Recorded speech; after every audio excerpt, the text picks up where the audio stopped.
మిత్రులారా, యువ వికాస కార్యక్రమం మీ అభిమాన నాయకుడు నాకు అత్యంత సన్నిహితుడు పెద్దపల్లి శాసన సభ్యులు విజయ రమణారావు గారి అధ్యక్షతన ఉమ్మడి కరీంనగర్ జిల్లా ఇన్ఛార్జ్ మంత్రివర్యులు ఉత్తమ్ కుమార్ రెడ్డి గారి నేతృత్వంలో మీ అభిమాన నాయకుడు ఈ ప్రాంతానికి తెలంగాణ ప్రతిష్టకు ప్రాతినిధ్యం వహించిన మాజీ ప్రధానమంత్రి పివి నరసింహారావు గారు ప్రాతినిధ్యం వహించిన మంతని శాసనసభ్యులు ఐటీ అండ్ ఇండస్ట్రీస్ మంత్రివర్యులు శ్రీధర్ బాబు గారి పర్యవేక్షణలో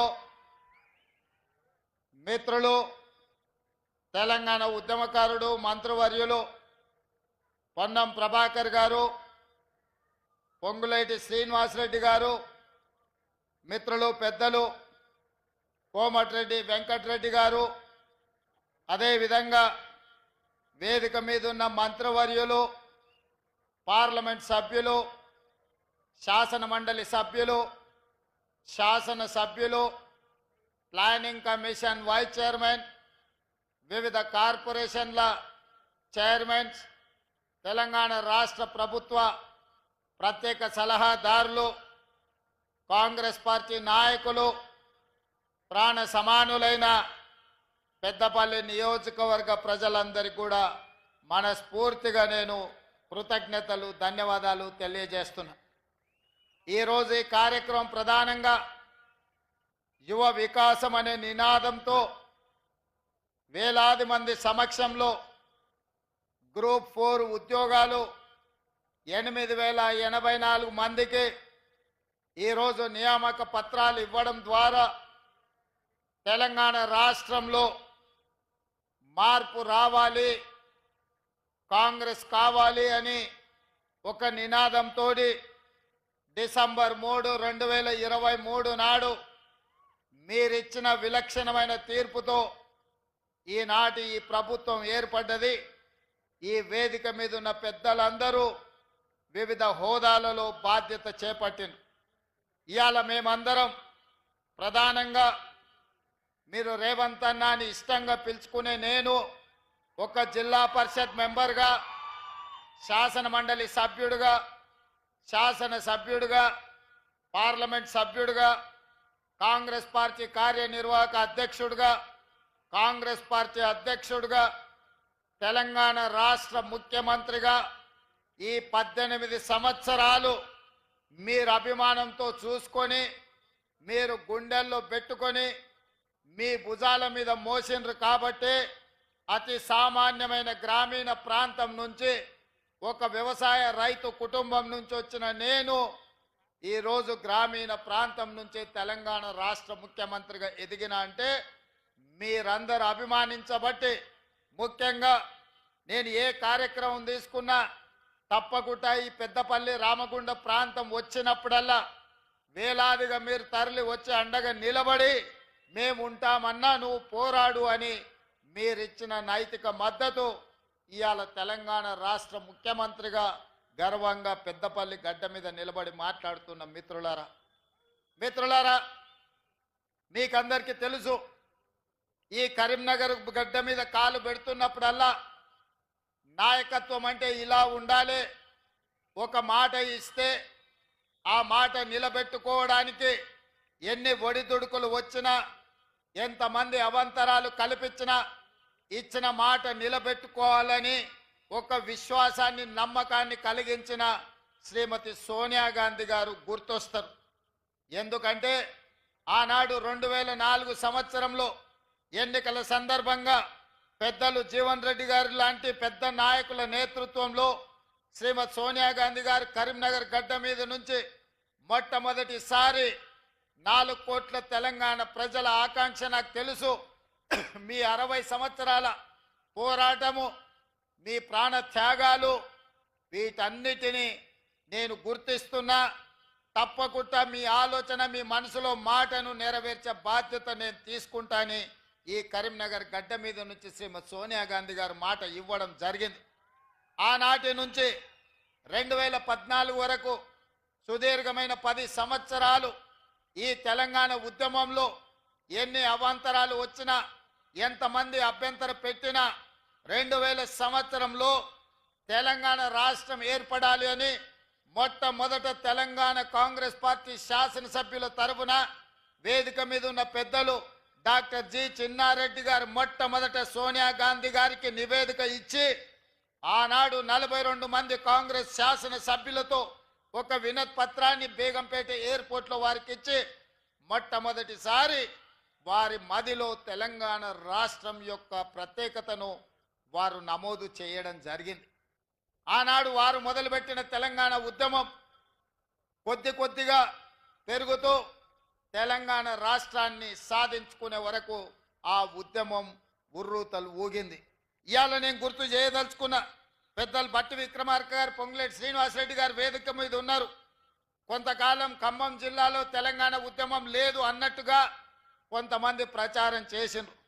కానీ ఇవాళ ఈ వేదిక మీద నుంచి నేను గుర్తు చేయదలుచుకున్నా, ఆనాడు విద్యుత్ శాఖకు సంబంధించి ఒక చిన్న ఉద్యోగ విషయంలో ఖమ్మం జిల్లా పాల్వంచలో మొట్టమొదటిసారి మా ఉద్యోగాలు మాకు కావాలి, మా ఉపాధి మాకు ఉండాలి అని మొట్టమొదట ఉద్యోగం కోసం ప్రారంభమైన పోరాటం ఆ తర్వాత తెలంగాణ ఉద్యమంగా మారి ఈరోజు తెలంగాణ రాష్ట్రం సాధించడంలో తెలంగాణ ప్రజలు విజయవంతమైందంటే అది పాల్వంచలో ఉద్యోగం కోసం మొదలైన పోరాటం.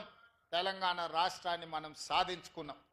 ఇవాళ తెలంగాణ రాష్ట్రం తెచ్చుకున్నది మన ఉద్యోగాల కోసం, మన ఉపాధి కోసం, మన ప్రాంత అభివృద్ధి కోసం. మన రైతాంగం వ్యవసాయం దండుగ కాదు, వ్యవసాయం పండుగ చేసుకోవాలన్న ఆలోచనతోటే తెలంగాణ రాష్ట్ర ఉద్యమం కొనసాగించింది.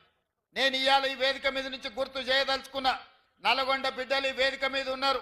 ఆనాడు నిజాం సర్కారును నిజాం ప్రభువుల పైజామలు ఊడగొట్టి దిగంతాలకు తరిమిన సాయుధ రైతాంగ పోరాటానికి నల్లగొండ జిల్లా వేదికై రైతుల కోసం, భూమి కోసం, భుక్తి కోసం, విముక్తి కోసం ఆనాడు సాయుధ రైతాంగ పోరాటం ద్వారా తెలంగాణ రాష్ట్రము, హైదరాబాదు రాష్ట్రము విముక్తి జరిగింది. ఆనాడు రైతాంగం, సాయుధ రైతాంగం పోరాటం చేస్తే రాజ్యం నుంచి రాష్ట్రంగా మారి 69లో ఉద్యోగ ఉపాధి కోసం విద్యార్థులు, ఉద్యమకారులు ఉద్యమ బాటన పడితే ఉస్మానియా కాకతీయ యూనివర్సిటీలలో ఉన్న వేలాది మంది విద్యార్థులు, లక్షలాది మంది నిరుద్యోగ యువకులు స్ఫూర్తిగా నిలబడి ఈ తెలంగాణ రాష్ట్రం ఉద్యోగ ఉపాధి అవకాశాలు రావాలంటే మళ్ళీ తెలంగాణ రాష్ట్రం రావాలి అని వాళ్ళు వ్యక్తిగతంగా నష్టపోయి ఉద్యోగాలు కోల్పోయి పోటీ పరీక్షలను బహిష్కరించి తెలంగాణ ఉద్యమంలో ముందు బాగాన నిలబడి ఉద్యమాన్ని కాకతీయ, ఉస్మానియా యూనివర్సిటీల విద్యార్థులు నడిపి తెలంగాణ రాష్ట్ర సాధనలో వాళ్ళు ప్రత్యేకమైన పాత్ర పోషించారు. అందుకే ఈరోజు ఈ తెలంగాణ రాష్ట్రం వచ్చిన తర్వాత ఈ ఉద్యమకారులు, విద్యార్థులు, నిరుద్యోగ యువకులు, అమరవీరుల కుటుంబాలు వచ్చిన తెలంగాణ రాష్ట్రంలో ఉద్యోగ ఉపాధి అవకాశాలు వస్తాయని, రైతులకు పండించిన పంటకు గిట్టుబాటు ధర వస్తుంది అని, రైతు ఆత్మహత్యలు ఆగుతాయని, నిరుద్యోగ యువకుల యొక్క ఆత్మహత్యలు ఆగుతాయని ఆశించాను. కానీ నేను ఇవాళ ఇక్కడికి వచ్చిన వేలాది మందితో పాటు తెలంగాణ రాష్ట్రంలో ఉన్న 4 కోట్ల ప్రజల్ని నేను అడగదలుచుకున్నా. గతంలో 2 సార్లు ముఖ్యమంత్రిగా 10 సంవత్సరాలు ప్రభుత్వాన్ని ఏర్పాటు చేసిన కల్వకుంట్ల చంద్రశేఖరరావు గారి నేతృత్వంలో తెలంగాణలో రైతాంగానికి గిట్టుబాటు ధర రాలేదు. రైతులు ఊరేసుకొని చచ్చిపోతుంటే చంద్రశేఖరరావు గారు మాత్రం గజ్వేల్లో తన పొలంలో ఎకరాకు ₹1 కోటి సంపాదిస్తున్నా అని వారు చెప్పిండు. 10 సంవత్సరాలైన ఎకరంలో ₹1 కోటి ఆదాయం ఎట్లా తీయొచ్చో తెలంగాణ రైతాంగానికి చంద్రశేఖరరావు గారు నేర్పించలేదు.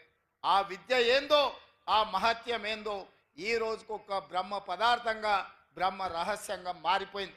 అదే కాకుండా తెలంగాణ రైతాంగం, ముఖ్యంగా పెద్దపల్లి నియోజకవర్గ ప్రాంతం ఆనాడు SRSP నుంచి నీళ్లు రాకపోతే మా మిత్రుడు విజయన్న రైతాంగం కోసం పైపులను పలగొడితే అతన్ని తీసుకెళ్లి కరీంనగర్ జైల్లో పెడితే ఆనాడు ఈ పెద్దపల్లి రైతాంగం కోసం మీకు నీళ్లు ఇవ్వడం ద్వారా ఈ ప్రాంత రైతాంగాన్ని ఆదుకోవాలన్న గొప్ప ఆలోచనతోని మీకోసం నడుం బిగించి కొట్లాడితే ఆనాడు చంద్రశేఖరరావు గారు కరీంనగర్ జైల్లో నిర్బంధిస్తే మేడుపల్లి సత్యం, కవ్వంపల్లి సత్యనారాయణతో సహా మేమందరం జైలుకి వెళ్ళి పరామర్శించి పెద్దపల్లి రైతాంగానికి అండగా నిలబడతాం, మీ ప్రాంతానికి నీళ్లు ఇస్తాం, భవిష్యత్తులో పెండింగ్ ఉన్న ప్రాజెక్టులను మేము పూర్తి చేస్తామని చెప్పడం జరిగింది.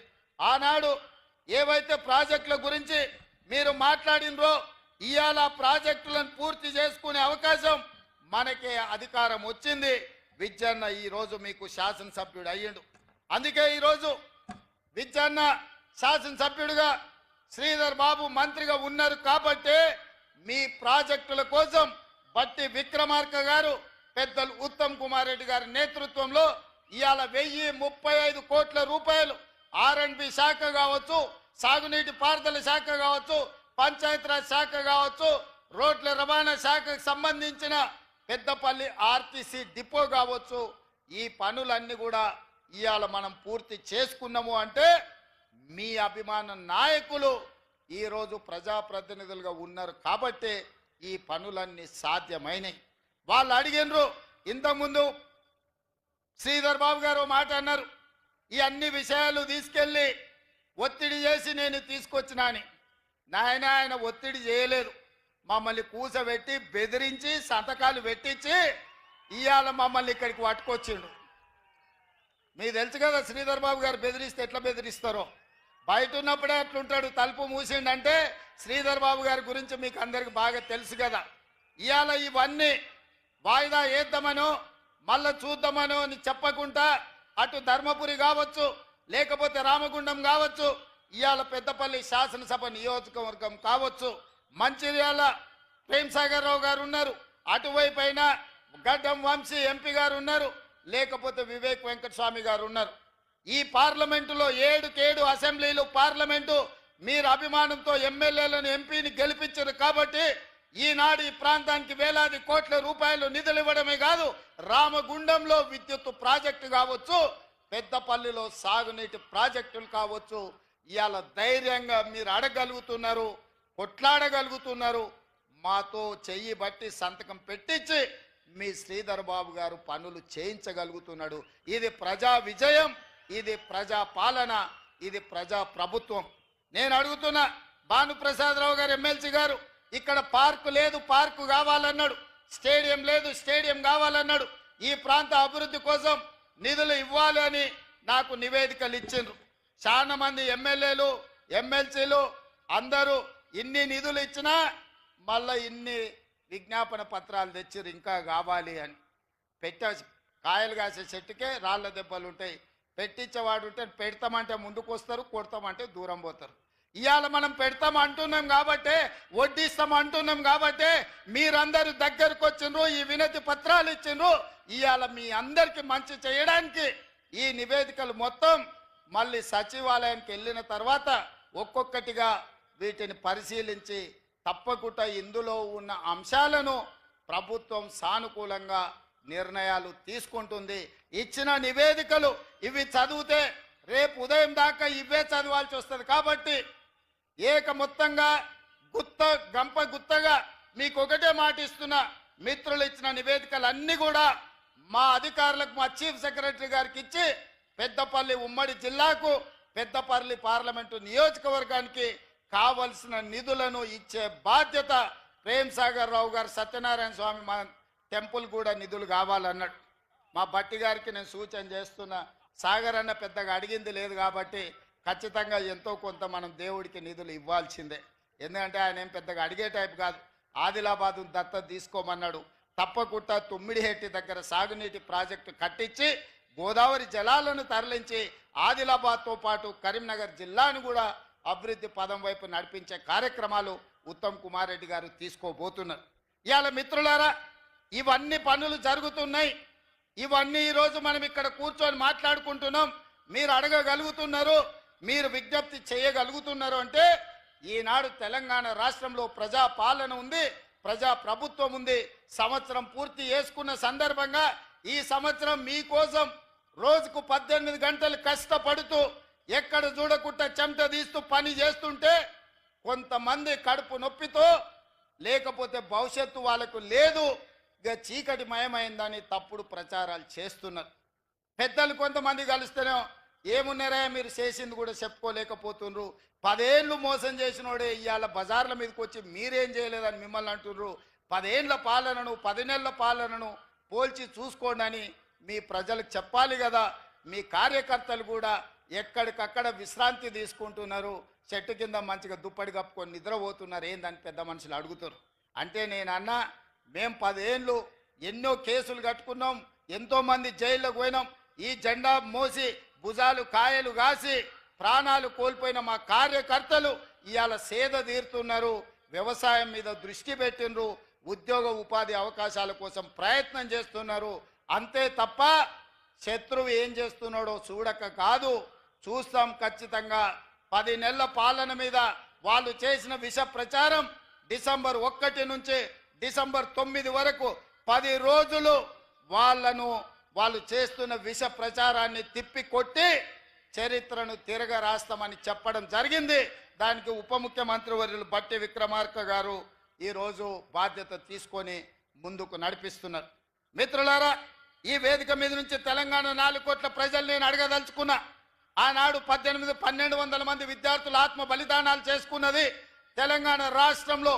నెలల కొద్దీ నిరసన తెలుపుతూ రాస్తారోకలు చేస్తూ వంట వార్పు చేస్తూ పిల్లలు ప్రాణాలు ఇచ్చి తెలంగాణ రాష్ట్రం తెచ్చుకున్నది ఎందుకు అని నేను అడుగుతున్నా. ఇవాళ 10 సంవత్సరాలు నిజంగానే రైతులకు వాళ్ళు బోనస్ ఇచ్చుంటే, వరి వేసుకున్న రైతులకు గిట్టుబాటు ధర ఇచ్చినుంటే ఈరోజు తెలంగాణ రాష్ట్రం సస్యశ్యామలమయ్యి ఉండేది. చంద్రశేఖరరావు గారు ఏమన్నారు ఆనాడు, ఎందుకు ఈ వరి విషయం ఈ పెద్దపల్లి మీదనే ప్రస్తావిస్తున్నంటే 33 జిల్లాలల్లో అత్యధికంగా ఒడ్లు పండించే జిల్లా ఈ పెద్దపల్లి జిల్లా. 2 లక్షల ఎకరాలలో సన్న ఒడ్లు పండించి రికార్డు సాధించింది. 95% ఈడ రైతుల ఖాతాలో డబ్బులు పడ్డాయి. సన్న ఒడ్లు పండించిండ్రు, వాళ్ళకు 500 రూపాయల బోనస్ వచ్చింది. ఇవాళ గిట్టుబాటు ధరతో పాటు బోనస్ కూడా తెలంగాణ రాష్ట్రంలో తెచ్చుకుంటున్నాం. ఇదే కాదు, తెలంగాణ ఉద్యమమే ఉద్యోగ ఉపాధి అవకాశాలు. 10 ఏళ్ళు వాళ్ళు ఇవ్వలేదు. ఇవాళ 10 సంవత్సరాల తర్వాత మనం అధికారంలోకి వచ్చిన ఎంబడే మొత్తంగా ఒక్క సంవత్సరంలో 55,143 ప్రభుత్వ ఉద్యోగాలను నిరుద్యోగ యువకులకు అందించడం ద్వారా దేశంలోనే రికార్డు నెలకొల్పిన రాష్ట్రం తెలంగాణ రాష్ట్రం. అందులో ప్రధానంగా హోంశాఖ కావచ్చు, విద్యాశాఖ కావచ్చు, గ్రూప్ 1 కావచ్చు, వైద్య ఆరోగ్య శాఖ కావచ్చు, బీసీ సంక్షేమ శాఖ కావచ్చు, ఎస్సీ అభివృద్ధి శాఖ కావచ్చు, మైనారిటీ సంక్షేమ శాఖ కావచ్చు, ఎస్టీ సంక్షేమ శాఖ కావచ్చు, నీటిపారుదల శాఖ కావచ్చు, రెవెన్యూ శాఖ కావచ్చు, పంచాయతీరాజ్ గ్రామీణాభివృద్ధి శాఖ కావచ్చు, ఇంధన శాఖ కావచ్చు, ఉన్నత విద్యాశాఖ కావచ్చు, రవాణా రోడ్లు భవనాల శాఖ కావచ్చు, పురపాలక పట్టణాభివృద్ధి శాఖ కావచ్చు, పశు సంవర్ధక మత్స్య డైరీ శాఖ కావచ్చు, వ్యవసాయ సహకార శాఖ కావచ్చు. మిత్రులారా, ఈ శాఖలల్లా మన ప్రభుత్వం ఇందిరమ్మ రాజ్యంలో మొదటి సంవత్సరం 55,143 ఉద్యోగ పత్రాలు, నియామక పత్రాలు, ఈనాడు గ్రూప్ 4 8,084 మంది నియామకాలతో 55,143 ఉద్యోగాలను ఇవాళ మన ప్రభుత్వం ఇచ్చింది. పెద్ద ఎత్తున చప్పట్లు కొట్టండి. బట్టి విక్రమార్క గారు నిధులు మంజూరు చేస్తేనే, మంత్రివర్గం ఆమోదిస్తేనే 55,143 ఉద్యోగాలు నేను ఇవ్వగలిగిన ఈ దేశానికే గొప్ప రికార్డు. ఈ దేశంలో నేను సూటిగా కిషన్ రెడ్డి గారిని సవాలు విసురుతున్నా, లేకపోతే బండి సంజయ్ గారు మీ పక్కనే ఉంటారు. బండి సంజయ్ గారు, కిషన్ రెడ్డి గారు, నేను సవాలు విసురుతున్నా. నరేంద్ర మోడీ గారు 14 సంవత్సరాలు గుజరాత్ ముఖ్యమంత్రిగా ఉన్నాడు. 11 సంవత్సరాల నుంచి వారు ప్రధానమంత్రిగా ఉన్నారు. 25 సంవత్సరాలల్లా గుజరాత్ రాష్ట్రంలో ఏ ఒక్క సంవత్సరమైనా మేము ఈ మొదటి సంవత్సరంలో ఇచ్చిన 55,000 ఉద్యోగాలు ఇచ్చిండ్రా? నేను సవాలు విసురుతున్న, చర్చకు సిద్ధమా? మేము వస్తాం గుజరాత్ మా నిరుద్యోగ యువకుల్ని తీసుకొని మీ ప్రభుత్వంతో అధికారిక కార్యక్రమం పెట్టండి. లేదా మీ నాయకుడు నరేంద్ర మోడీని తెలంగాణకు ఆహ్వానిస్తున్నాం, ప్రత్యేక విమానం ఏర్పాటు చేస్తాం, వారి రమ్మనుండ్రి, సచివాలయంలో చర్చ పెడదాం. ఈ వివరాలన్నిటినీ నరేంద్ర మోడీ ప్రధానమంత్రికి ఇస్తాం. 55,143 ప్రభుత్వ ఉద్యోగాలు ఇచ్చిన మాట నిలబెట్టుకున్న పార్టీ కాంగ్రెస్ పార్టీ. సోనియమ్మ గ్యారంటీ. అందుకే ఇవాళ యువ వికాసం కార్యక్రమం తీసుకున్నాం. అందుకే ఇవాళ 8,000 ఉద్యోగాలు పెద్దపల్లి గడ్డ మీద నుంచి నిరుద్యోగ యువకులకు అందించినాం. ఇవాళ ఈ పెద్దపల్లి గడ్డ మీద నుంచి నేను చెప్పదలుచుకున్నా, కాళేశ్వరం కట్టినాం, 1 కోటి ఎకరాలకు నీళ్లు ఇచ్చినామని 1,00,000 కోట్లు దిగమింగిన చంద్రశేఖర్ రావు కూతవేటు దూరంలో కాళేశ్వరం ఉంది, మేడిగడ్డ, సుందిల్లా, అన్నారం కట్టుడేందో కూలుడేందో ఎక్కడుందో తెలియని పరిస్థితి వచ్చింది. వెనకడికి వాడు పనిమంతుడంట పందిరేస్తే కుక్కతోక కలిగి కూలిపోయిందంట. ఇవాళ కాళేశ్వరం పరిస్థితి గట్లుంది. 1,02,000 కోట్లు అక్షరాల కాళేశ్వరం ప్రాజెక్టు కోసం 1,02,000 కోట్ల రూపాయల కాంట్రాక్టర్లు మెక్కుతే, చంద్రశేఖర్ రావు గారు బుక్కితే కట్టిన కాళేశ్వరం కూలిపోయింది. ఈ వేదిక మీద నుంచి చంద్రశేఖర్ రావు గారిని అడుగుతున్నా, చూపిస్తున్నా, మేం కట్టిన శ్రీశైలం, నాగార్జున సాగర్, అదేవిధంగా జూరాల, నెట్టంపాడు, కోయిల్ సాగర్, శ్రీరామ్ సాగర్, ఈ ప్రాజెక్టులన్నిటినీ, శ్రీపాద ఎల్లంపల్లి ప్రాజెక్టులను 50 ఏళ్ళు 60 ఏళ్ల నుంచి పండిత్ జవహర్లాల్ నుంచి మొదలు పెడితే డాక్టర్ వైఎస్ రాజశేఖర రెడ్డి వరకు మేం కట్టిన ప్రాజెక్టులు ఎట్లున్నాయో ఒక్కసారి రా. నువ్వు కట్టిన కాళేశ్వరం ఎట్లుందో, కుప్ప ఎట్లా కూలిపోయిందో ఇవాళ లెక్కలు తీతా మా చంద్రశేఖర్ రావు గారు అని నేను అడుగుతున్నా. ఆయన ఇంట్లో వండుకున్నాడు, పోయి ఇద్దరిని ఊరి మీదకి వదిలేడు. ఊర్లలో అప్పుడప్పుడు బయలుదేయడానికి మైసమ్మకు మనం ఇడిచిపెడుతుంటాం, తెలుసు కదా. గ్రామాలలో మనం మైసమ్మకి ఇడిచిపెడుతుంటాం పోతులను. అవి ఊరి మీద పడతాయి, మేస్తాయి, ఎక్కడ పడితే అక్కడ తిరుగుతాయి. అచ్చం అట్లనే మాట్లాడుతున్నారు ఇద్దరు, అచ్చోసిన ఆంబోతుల్లాగా. ఏం మాట్లాడుతున్నారో వాళ్ళకి తెలుస్తలే. 10 ఏళ్ళు వాళ్ళు చేసింది ఏంది, 10 నెలల మనం చేసింది ఏందో చర్చ చేద్దామంటే రాళ్ళు ఇసురుతారు, పోయి చెట్లలో దాచుకుంటారు. రావాయ్ అని అంటే చూసినావా నన్ను గిల్లుతున్నాడు గిచ్చుతున్నాడు అని అంటారు ఇద్దరికిద్దరు. అందుకే ఇవాళ 10 నెలల్లో మనం సాధించిన విజయాలు సంవత్సరం పూర్తి చేసుకుంటున్న సందర్భంలో మనం ఇవాళ చర్చించుకుంటాం. ప్రధానంగా రైతులకు కనీస మద్దతు ధర ఇవ్వడమే కాదు, ఇవాళ ఈ పంట 66 లక్షల ఎకరాలల్లా 1,53,00,000 మెట్రిక్ టన్నుల వడ్లు పండించి ఉమ్మడి 23 జిల్లాలలో, ఉమ్మడి ఆంధ్రప్రదేశ్లో కూడా ఇంత వడ్లు ఎప్పుడు పండలేదు. ఇది చరిత్ర, ఇది ఒక గొప్ప రికార్డు. కాళేశ్వరం నుంచి చుక్క నీళ్లు లేకపోయినా వ్యవసాయ శాఖ మంత్రిగా, సివిల్ సప్లైస్ మినిస్టర్గా ఉత్తమ్ కుమార్ రెడ్డి గారు ఇవాళ ఈ రికార్డును సాధించారు. నేను అడుగుతున్న కేసీఆర్ను, కాళేశ్వరం లేకపోయినా శ్రీపాద ఎల్లంపల్లి, శ్రీరామ్ సాగర్, జూరాలను, లేకపోతే మంజిరాను, సింగూరు ప్రాజెక్టుల కింద ఇవాళ ఈ ప్రాజెక్టులు మేము కడితే 1,53,00,000 మెట్రిక్ టన్నుల వడ్లు పండించినాం. కనీస మద్దతు ధర ఇచ్చి కొనుడు కాదు, 500 రూపాయల బోనస్ ఇచ్చినాం. ఈ పెద్దపల్లి రైతాంగాన్ని నేను అడుగుతున్నా, మీ ఖాతాల్లో నిధులు పడలేదా? ఆనాడు ఐకేపీ సెంటర్లు తెరవమంటే చంద్రశేఖర్ రావు గారు, ఇది ప్రభుత్వం వ్యాపారం చేయదు, ప్రభుత్వం వ్యాపార సంస్థ కాదు, ఇప్పటి నుంచి మేము కొనం, ఊరేసుకుంటే మీరు ఊరేసుకున్నట్టే, మీకు మాకు సంబంధం లేదని తెగబడి తెగించి ఆనాడు చంద్రశేఖర్ రావు చెప్తే, ఇవాళ నేను చెప్పిన ఇందిరమ్మ రాజ్యం చెప్పింది, మీరు వడ్లు పండించండి, సన్నాలు పండించండి, కనీస మద్దతు ధరతో పాటు 500 రూపాయల బోనస్ ఇస్తాం, పండించండి అన్నాం. 5 రోజుల్లో మీ ఖాతాల మద్దతు ధరతో పాటు బోనస్ మీ ఖాతాలలో పడతలేదా? రైతాంగమా, మీరు ఆలోచన చెయ్యండి. వారు ఎగ్గొట్టిన రైతు బంధు ముఖ్యమంత్రి అయిన ఎంబడే 7,625 కోట్ల రూపాయలు మా ప్రభుత్వం వచ్చిన మొదటి విడతలోనే 7,625 కోట్లు రైతు బంధు మీ ఖాతాలు వేసింది మా ప్రభుత్వం, మన ప్రభుత్వం కాదా? ఇవాళ రైతు రుణమాఫీ 25,35,000 మంది రైతులకు 21,000 కోట్ల రూపాయలు 10 నెలల్లోనే మన ప్రభుత్వం 21,000 కోట్ల రూపాయల రైతు రుణమాఫీ 2 లక్షల వరకు చేసి చరిత్రను తిరగరాసిన చరిత్ర తెలంగాణ రాష్ట్ర ప్రభుత్వాన్ని. నేను సూటిగా సవాలు విసురుతున్నా. ఏ రాష్ట్రమైనా ఏ ముఖ్యమంత్రి అయినా ఈ దేశ ప్రధానమంత్రి నరేంద్ర మోడీ అయినా నేను సవాలు విసురుతున్నా. నీ గుజరాత్ రాష్ట్రంలో రైతుకు రుణమాఫీ చేసినవా? ఒకవేళ చేస్తే ఎంత చేసినావు లెక్కలు దిగి మొదటి సంవత్సరంలో 25,35,000 రైతులకు 21,000 కోట్ల రూపాయలు రైతు రుణమాఫీ చేసి ఈ దేశ చరిత్రనే తిరగరాసిన చరిత్ర తెలంగాణ రాష్ట్ర ప్రభుత్వాన్ని. నేను సవాలు విసురుతున్నా. ఎవరు చర్చకు వస్తారో రాండి. అదేవిధంగా ఆడబిడ్డలు, మా కొండా సురేఖ, మా సీతక్క లేరు, మహిళలు, డ్వాక్రా సంఘాలు, స్వయం సహాయక బృందాలు, వాళ్ళని 10 సంవత్సరాలు రాసి రంపాన పెట్టారు.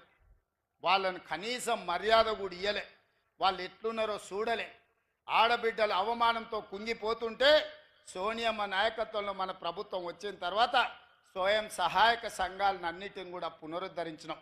నేను నడుచుకుంటూ పోతే వేలాది మంది మా అక్కలు, మా ఆడబిడ్డలు వెనకాల ఉండి చప్పట్లు కొడుతుంటే వాళ్ళ కళ్ళల్లో ఆనందం చూస్తుంటే నాకు కడుపు నిండిపోయింది. రాత్రికి భోజనం చేయాల్సిన అవసరం కూడా లేనంత సంతోషం కలిగింది. ఎందుకంటే ఆడబిడ్డల కళ్ళల్లో ఆ సంతోషం చాలా సంవత్సరాల తర్వాత నా కళ్ళకు కనిపించింది. ఎందుకంటే ఇవాళ 67 లక్షల మంది స్వయం సహాయక సంఘాలు ఉన్నాయి.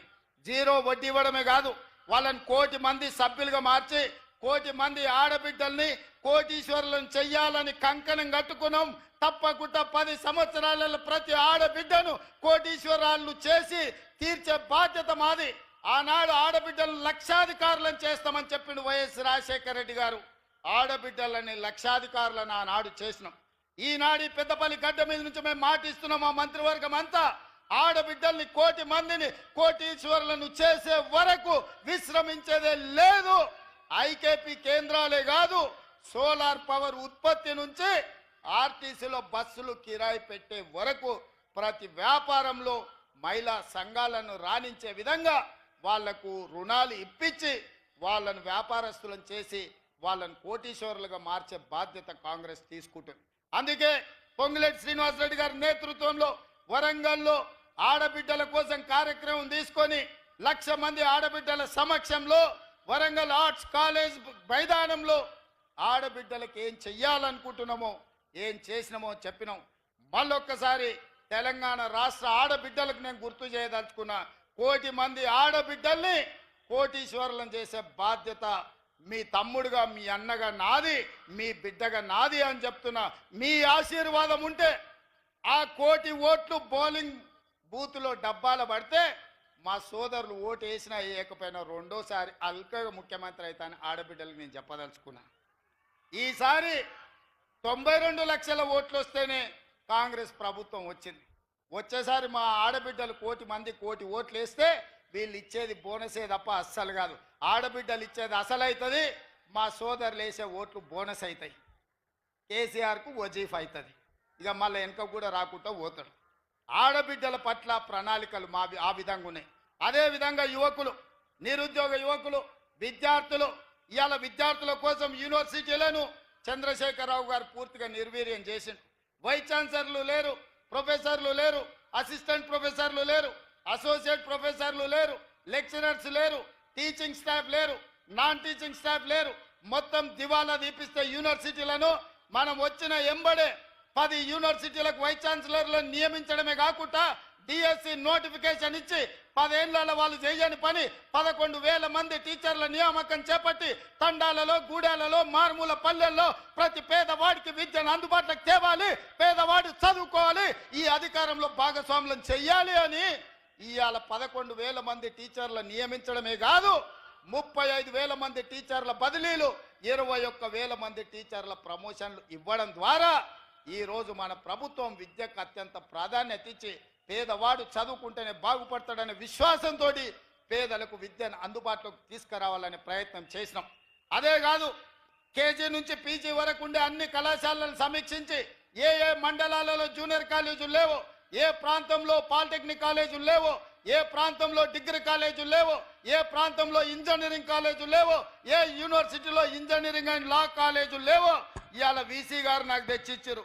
ఒక లా కాలేజ్, ఒక ఇంజనీరింగ్ కాలేజ్ కావాలా మా శాతవాహన యూనివర్సిటీ కానీ తప్పకుండా ఉమ్మడి కరీంనగర్ జిల్లాలో ఉన్న శాతవాహన యూనివర్సిటీకి ఓ ఇంజనీరింగ్ కాలేజ్, ఓ లా కాలేజీని ఇచ్చే బాధ్యత మన ప్రభుత్వం తీసుకుంటుంది అని చెప్పి నేను ఈ వేదిక మీద నుంచి చెప్తున్నా.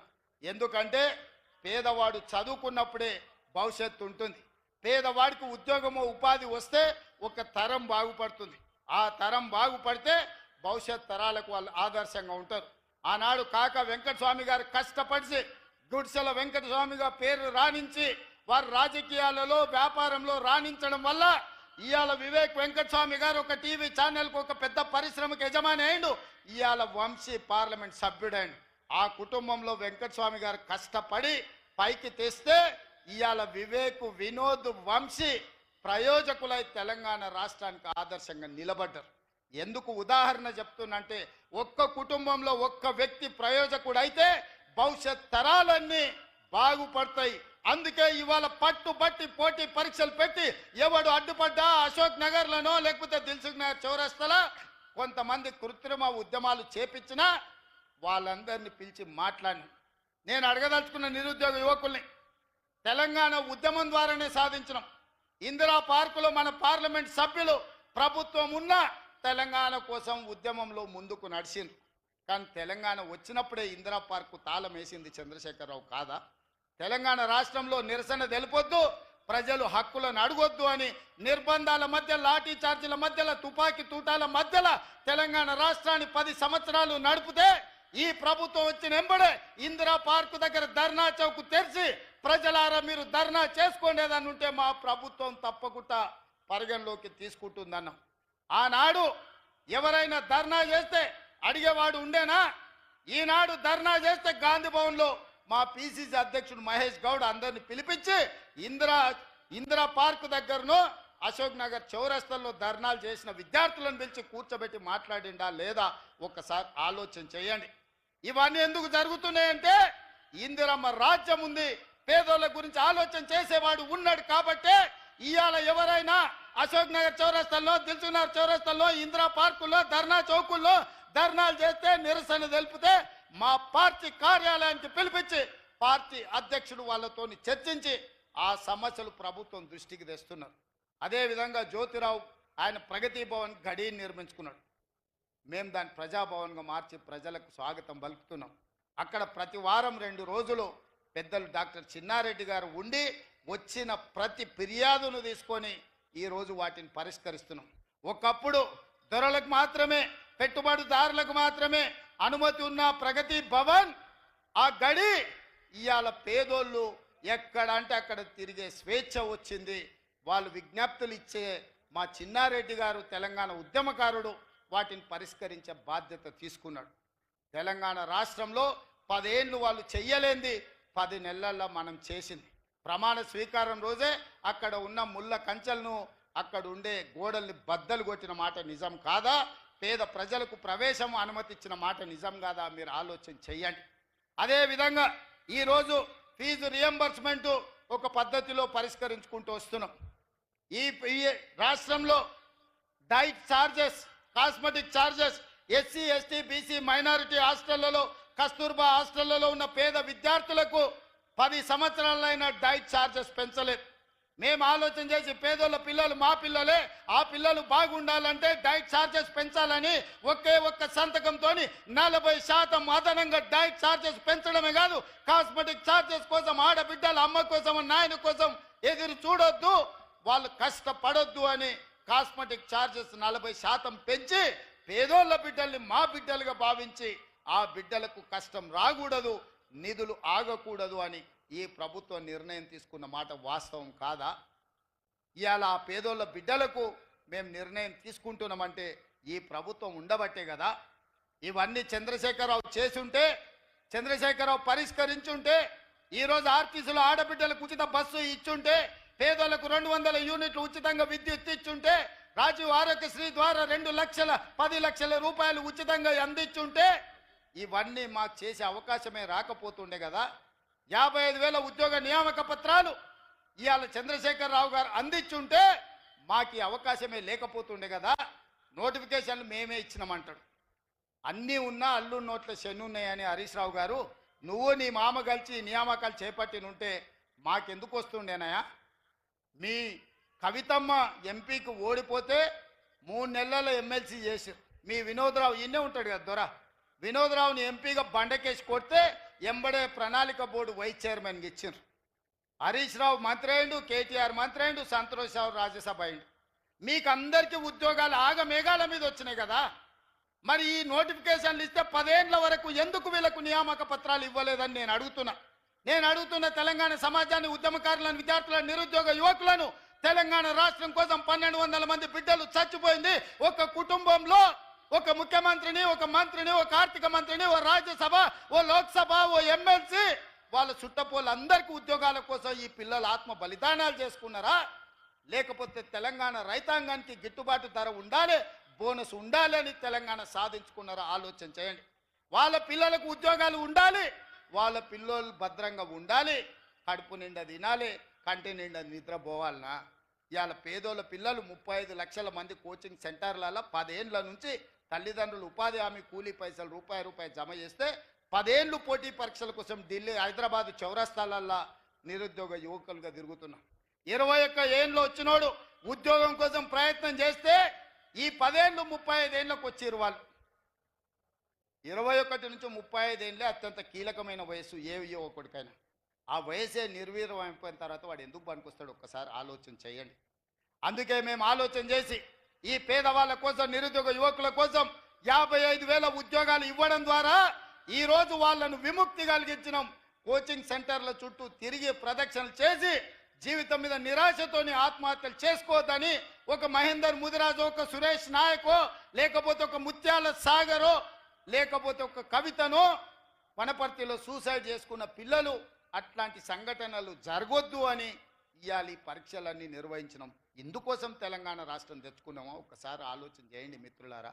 కేవలం ఒక కుటుంబం కోసం 4 కోట్ల ప్రజలు ఉద్యమ బాట బట్టి, వందలాది మంది విద్యార్థులు ఆత్మ బలిదానాలు చేసుకొని, లక్షలాది మంది అక్రమ కేసులు ఎదుర్కొని, నిరసనల ద్వారా, రాస్తా రోకల ద్వారా, ఉద్యమాల ద్వారా, బంధుల ద్వారా తెలంగాణ రాష్ట్రం ఎందుకోసం తెచ్చుకున్నారు? ఒక కుటుంబాన్ని అందలం ఎక్కించడానికా, లేకపోతే 4 కోట్ల తెలంగాణ ప్రజలు బాగుపడడానిక? ఒక్కసారి ఆలోచన చేయండి. ఇవాళ వాళ్ళ బాధ ఏందో నాకు అర్థమవుతలేదు, వాళ్ళ దుఃఖానికి కారణం ఏందో నాకు అర్థం కావట్లేదు. పొద్దున్న లేస్తే ఒకటే ఏడుపు, శాపనార్థాలు. ఇట్లా కాదు అట్లా, అట్లా కాదు ఇట్లా. 10 ఏళ్ళు మీరే ఉన్నారు కదా, మీకు ఇంత తెలివితేటలు ఉంటే ఓటు చేయొద్దు అన్నాడు. 80,000 పుస్తకాలు చదివిన అపర మేధావులే మీరైతే ఈ రైతుల సమస్య మీకు తెలవలేదా? ఆడబిడ్డల బాధ మీకు చేరలేదా? మా నిరుద్యోగ యువకుల యొక్క కష్టం మీకు అర్థం కాలేదా? అర్థమైనా మీ కుటుంబం పంచపక్ష పరమాణాలతో తింటూ, మా ప్రాణాలతో చెలగాట మాడుతూ, మా విద్యార్థులను బలి తీసుకుంటూ, మా రైతులను ఆత్మహత్యలకు ఉరిగొల్పుతూ మీరు అనుభవించిన మాట వాస్తవం కాదా? ఓపిక లేదా? 5 ఏళ్ల కోసం ప్రజలు తీర్పిచ్చారు, 5 ఏళ్ల కోసం ఈ ప్రభుత్వాన్ని ఇచ్చారు. 5 ఏళ్ల తర్వాత మేము చేసిన పనులన్నిటిని తీసుకెళ్లి ప్రజలకు ఈ విధంగా వివరించి 5 ఏళ్ళు మేము పనిచేసినాం, మరో 5 ఏళ్ళు అవకాశం ఇవ్వండి అని ప్రజల దగ్గరికి మేము వెళ్తాం కదా. తెల్లారకు ముందే కొత్త బిచ్చగాడు పొద్దుకు తిరగాడు అన్నట్టు పొద్దున్న లేస్తే తలా ఒదిక్కు చేరి ఈ ప్రభుత్వాన్ని పని చేయనీయము అని అంటున్నారు. అందుకే తెలంగాణ సమాజాన్ని ఆలోచన చేయమని నేను అడుగుతున్నా. ఇవాళ 5 ఏళ్ల కోసం ఎన్నుకున్న ప్రభుత్వం అద్భుతాలు సృష్టిస్తుందా ఒకటే రోజు? ఎంత కండలు తిరిగిన 6 ప్యాక్ ఉన్న పిల్లగానికి 6 అడుగులు ఆజానుబాహు అంటారు కదా, అట్లాంటి కండలు తిరిగిన వాడికి పెళ్లి చేస్తే ఒకటే రోజు పిల్లలు అవుతారా చెప్పండి? కండలు తిరిగే ఉండొచ్చు, 6 అడుగుల ఉండొచ్చు, పెళ్లి చేస్తే ఒకటే రాత్రికి పిల్లలను చేయగలడా? దేనికైనా ఒక ప్రాసెస్, ఒక విధానం, ఒక విధి విధానాలు ఇవన్నీ ఉంటాయి. ఆ విధి విధానాల ప్రకారం ప్రభుత్వం పనిచేస్తుంది.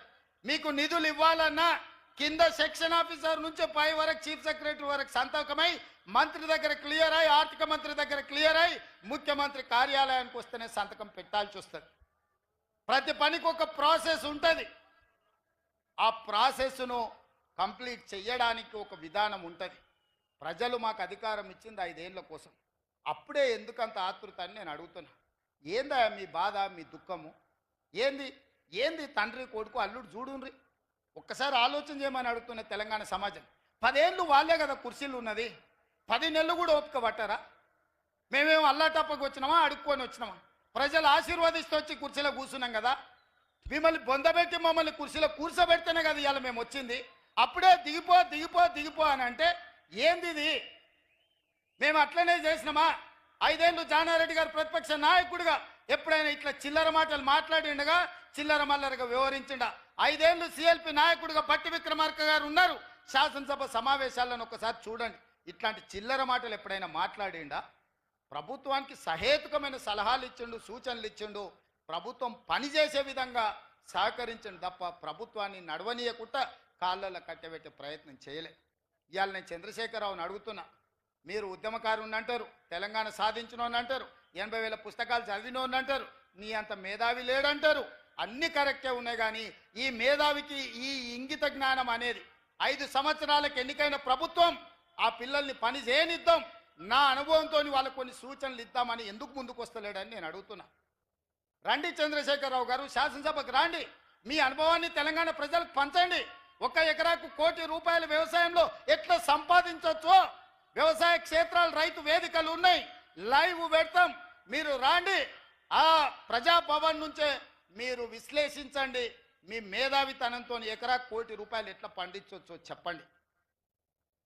ఇవాళ మేము గిట్టుబాటు ధరతో పాటు ₹500 బోనస్ ఇస్తున్నాం, అభినందించండి.